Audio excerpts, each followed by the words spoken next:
Probably the best weekend of my life at Evo. I could not be more grateful, could not be more thankful for the opportunity I have. So the week started out for me with the boy Light Arrow Lee. He came into town and we celebrated, we hung out a lot. Lee, Gary, and I are longtime homies, of course. And so the Shenanigans were friends before they were a content group. Played a lot of games. We got to play Marvel and Smash in person. Smash Ultimate's such a fun game. Online is a totally different game, and I'm sorry for people that have to play it.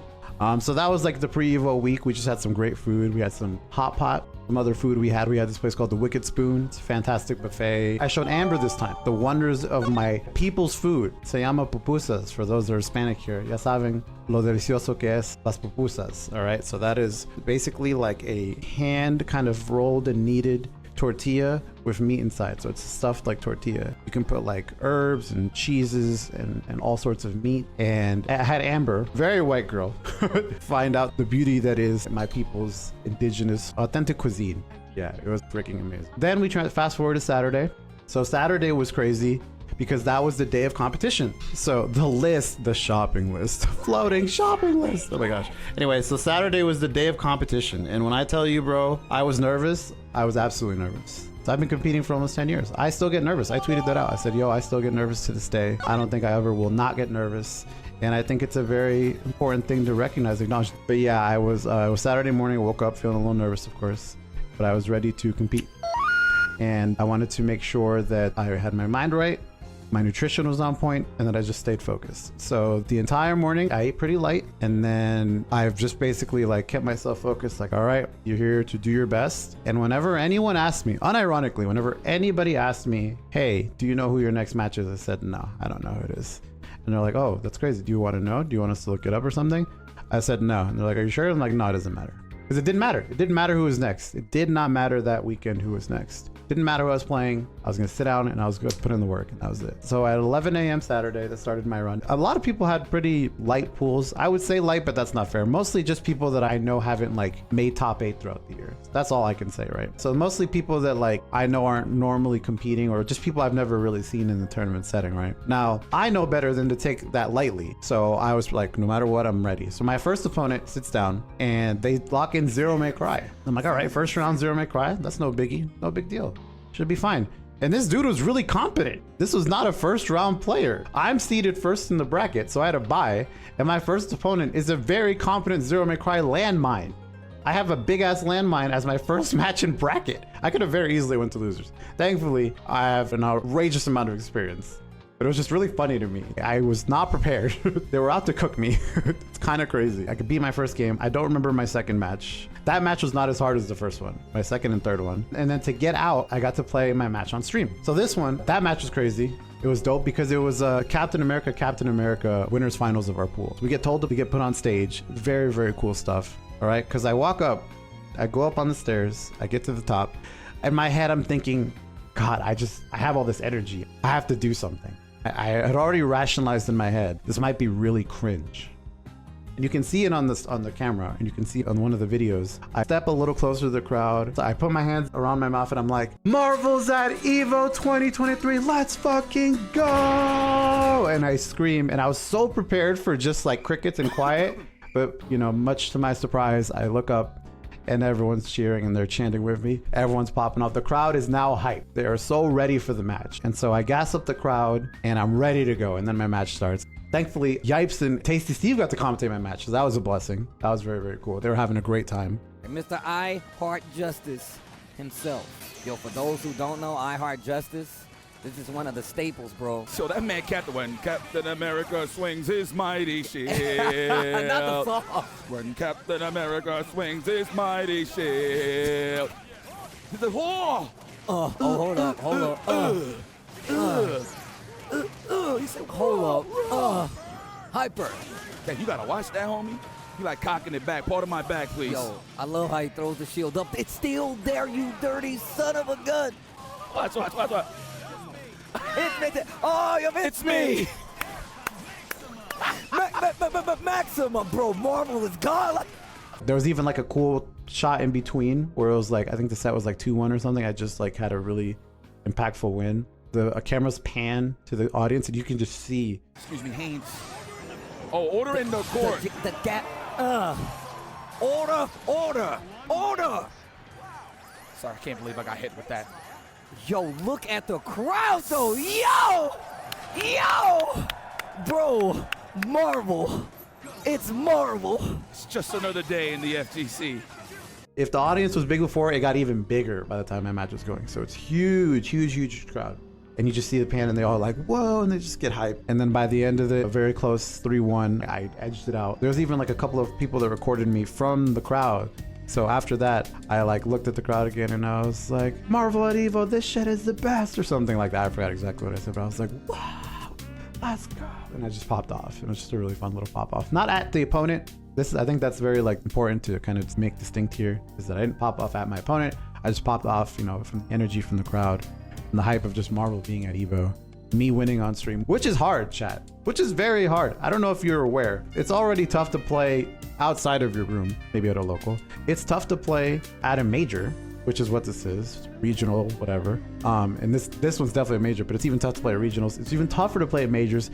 It is some of the toughest shit ever to play at a major and play on stream on the big stage that is Evo. You know, I obviously it's not top 8, but I'm still like, I'm playing on stream. And I saw other very competent players play on stream and also just drop some shit or just make some mistakes or whatever.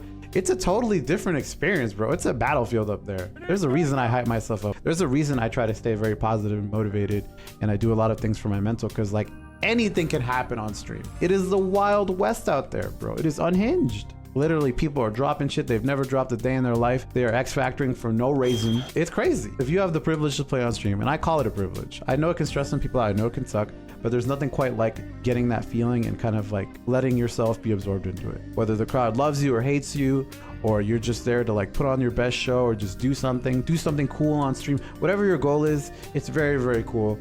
And you should let that feeling absorb you. Don't be shy to play on stream. Don't run away from it. I think it's a very cool experience. And then if you get a bunch of people crowding all over you, or if you're part of the House of Justice, you let me know. Now I'm in the crowd going crazy for you. You know what I mean? So it's full circle. It's a great experience. So anyway, make it out of pools and winners. So now we're in, I want to say like top 192 or something. My next pool is like at 3 or 5 p.m. or something, which is, it's a long day, chat. So we're talking, you know, from 11 a.m. to 5 p.m. And then I didn't even finish my day until like late, maybe 8 or 9 p.m. So we're playing in pools. I think my first match was Beatman the Hero, I want to say. Beatman's very, very good.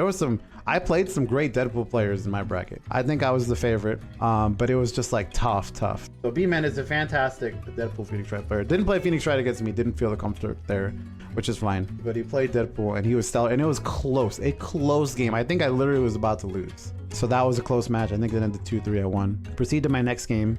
I think I needed to play RF. I believe that was my second game. And for those who don't know, RF, fantastic player, I believe from Japan, plays Morgan, Doom, Virgil, is ridiculously talented, very, very good. This is my very first time playing him. And unfortunately, it's my very first time where I finally get to bust out my Virgil.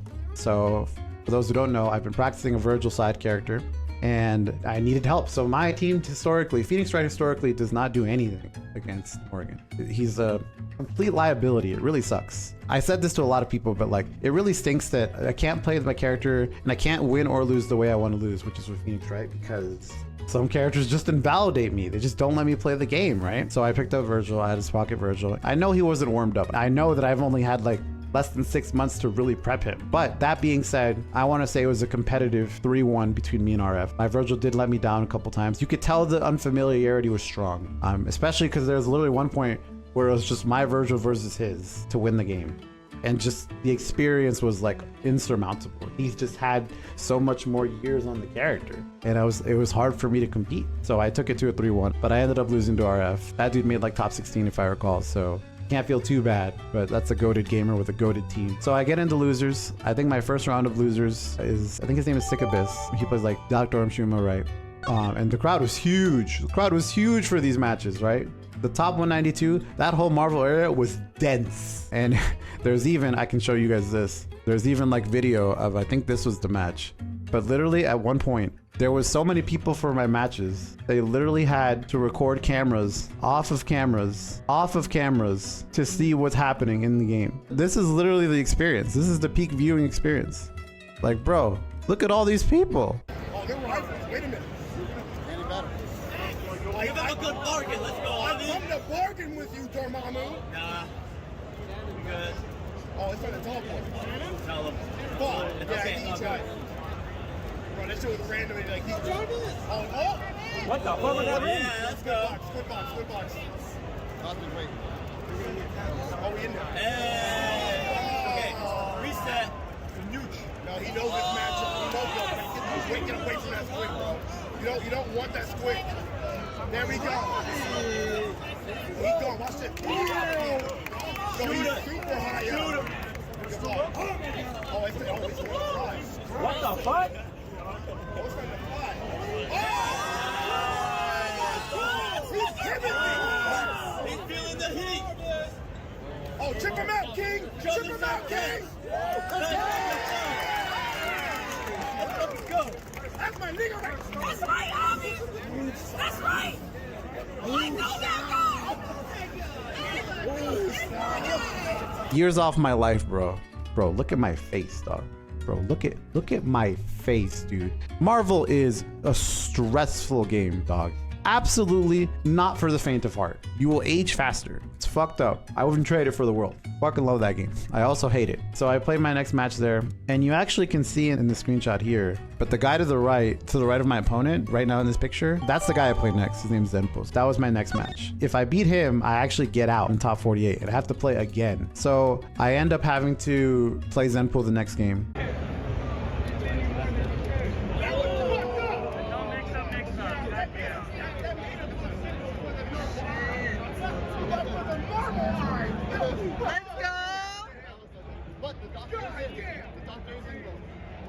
Best trade, let's go, baby. Deadpool, let's go! Woo! Deadpool, yes! Do it!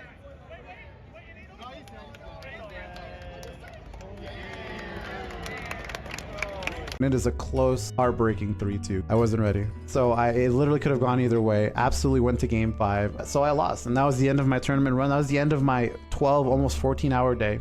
But I will say, so Zenpo, the guy I played, the guy that beat me. So this is very, very cool. A very, very tender moment. Yeah, I think I shake his hand or I like give him a fist bump. He's like, oh, big fan. I was like, oh, dude, I know about you. Like, you're awesome too. You play Ryu. We love to see it. Low tears. And he looks at me and he's like, hey man, I just want you to know that I've read like all of your threads and they've really helped me out in the tournament space. And I just appreciate your content. And I was just like, damn, like that was crazy. What a thing to say. He actually got in my head. The mental warfare started early. So, I mean, if anything, I helped him beat me. So, you know what it is. Anyway. Shout out to Zenpool. We had a fantastic set. It was a great match. Absolutely crazy match. It was very tough, I'm not gonna lie. I have a picture that I want to show you guys. So I'm walking through the crowd. It's a sea of people, right? And I want you guys to know that fighting games are so sick. They're so sick, dude. And if you ever find yourself in the very rare and humbling position of having people try to live or enjoy matches vicariously through you, it's a powerful weight. When I lost, I felt it. I had to step aside and I cried. I absolutely cried. It was a tough L. I thought I could make it farther. I felt like I had all of the tools, but I regret nothing. I regret nothing. Grown men cry. The passion is there. Fucking love this game. I tried. I put my all into it. I really did. It was a little tough, but I would never trade that feeling. The amount of despair that you feel after such a game, after such a powerful loss, after like taking yourself so far in just grueling environment of hours with not any real food, you know, trying to stay hydrated, walking back and forth, trying to go to the restroom, trying to keep yourself mentally focused. I stretched on the cold ass floor as much as I could. I was doing grown man stretches. Like I did everything. I felt the weight of my entire community on me and it was heavy, but I lost and I took that straight to the heart, but I wouldn't trade it for the world. And I'm very grateful and I'm very blessed. I met so many people at EVO. I've never shaken so many hands. I have to have taken over 30, 40 pictures with people. I signed so many things. People just walked up and were like, hey, can you sign this for me? I was like, what the fuck where am I? It was crazy. How could I feel bad? Like, yes, like I cried. I felt terrible after my loss. I needed a break, but I handled that shit. And then I came back and I had the overwhelming support of a community at large that loves Marvel, that loves fighting games, and I couldn't be more blessed. That loves everything that I do, and it was kind of crazy. It was nuts. It was so nuts. Like, oh, dude, I met this kid. I met this older gentleman. All sides of the spectrum of age. I have fans on both sides, older and younger, and it was kind of crazy. It was unbelievable, chat. I couldn't even fathom it. It makes me feel like what I'm doing really is helping out. And that's an indescribable feeling of comfort, which is very, very cool. All in all, I'm very sad I didn't make it farther, but I met so many wonderful people, had an amazing time, and I couldn't be more thankful for it. Yeah, it was cool. It's really, really cool. Hold it! I just want to give a huge shout out to my patrons. That's right, I do have a Patreon. And if you want to support the House of Justice and all of the House of Justice endeavors, as well as the people behind the scenes, editors, artists, please consider supporting through the Patreon.